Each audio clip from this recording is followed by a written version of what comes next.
Hazrat Anas bin Malik radiyallahu anhu has reported from Hazrat Abu Talha radiyallahu anhu. The Prophet of Allah on the day of Badr passed orders for 24 chiefs of the infidels of the Quraysh. So they were hurled into one of the dark and filthy wells of Badr.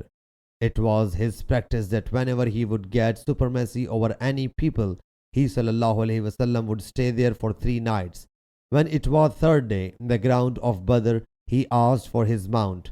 So his she-camel was littered. When he sallallahu alaihi wasallam set out, the companions also followed him.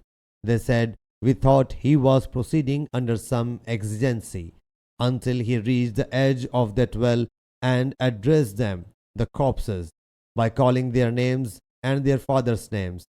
"O so-and-so, the son of so-and-so. O so-and-so, the son of so-and-so.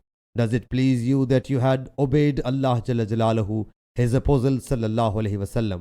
Verily we have found what our Lord promised us. Have you found what your Lord promised you?"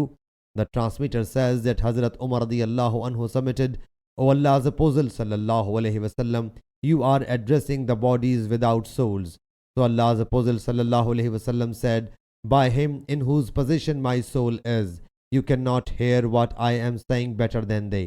Qatada says, Allah Jalla Jalaluhu has imbued life in them so that they can hear, and his words must prove a reprimand, humiliation, punishment, regret, and repentance for them.